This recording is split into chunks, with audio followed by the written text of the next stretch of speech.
BA part 3 के लिए प्लेटो के न्याय सिद्धांत को बताएंगे। प्लेटो ने न्याय शब्द का प्रयोग वैधानिक अर्थ में नहीं वरन नैतिक अर्थ में किया है, अर्थात मनुष्य अपने उन सभी कर्तव्यों का पालन करे जिनका पालन समाज की व्यवस्था और हित की दृष्टि से किया जाना आवश्यक है।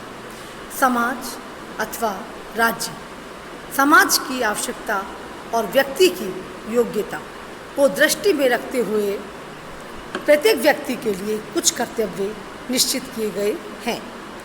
प्लेटो के शब्दों में यह अपने निश्चित स्थान में अपने कर्तव्यों का पालन करना और दूसरों के कर्तव्यों में हस्तक्षेप न करना ही है और इसका निवास स्थान अपना निश्चित कर्तव्य पूरा करने वाले प्रत्येक नागरिक के मन में है।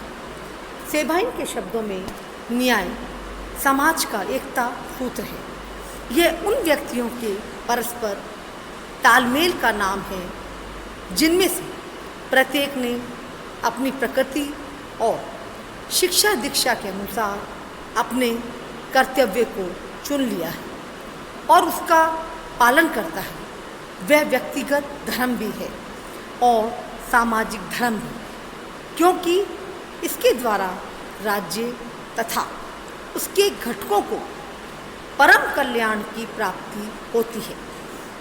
प्लेटो का कहना है कि न्याय मानव आत्मा की उचित अवस्था और मानवीय स्वभाव की प्राकृतिक मांग है।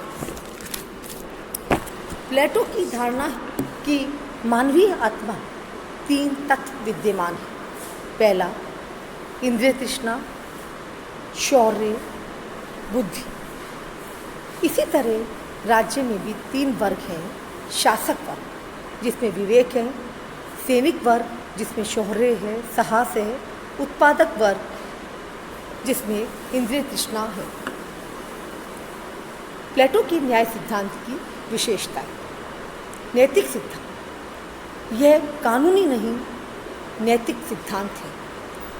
दूसरा, न्याय जीवन का एक आंतरिक तत्व और संतुलनकारी धारणा। न्याय कृत्रिम या बाहरी वस्तु ने होकर मनुष्य के अंतःकरण की एक पवित्र भावना है।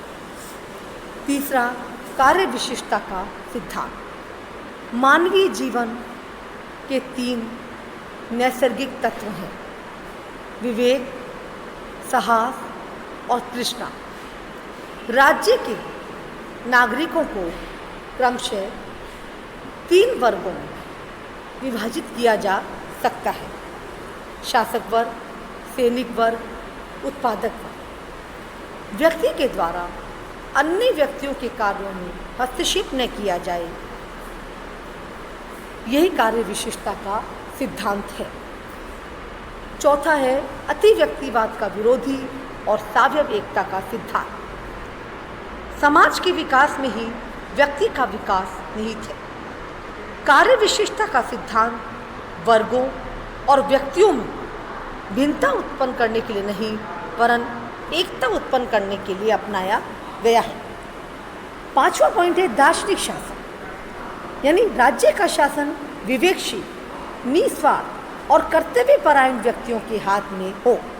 इसी को दार्शनिक शासक का नाम दिया जाता है।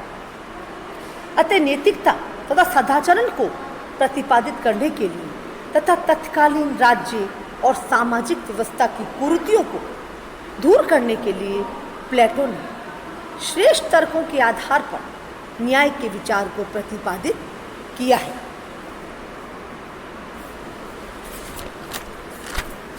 अब है हमारे प्लेटो के न्याय सिद्धांत की आलोचना।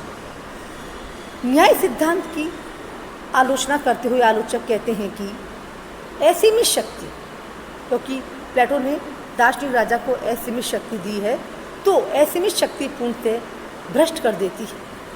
शासन संबंधी समस्त शक्तियाँ एक ही वर्ग, दार्शनिक वर्ग को प्रदान कर दी है। गुणों के निर्धारण का कोई आधार नहीं दिया है। इसीलिए वर्तमान परिस्थितियों के संदर्भ में प्लेटो की न्याय सिद्धांत की आलोचना की जाती है जो निम्नलिखित है। पहला, कानूनी धारणा नहीं वरन एक नैतिक सिद्धांत। दूसरा है, दार्शनिक वर्ग को समझ शक्तियाँ प्रदान करना अनुचित।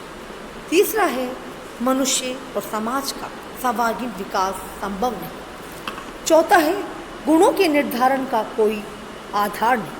पांचवा है, वर्तमान समय के राज्यों पर लागू करना संभव नहीं। छठा है, सर्वाधिकारवाद का मार्ग प्रशस्त होना। सातवां है, वर्गीय विशेषाधिकारों का समर्थन अनुचित।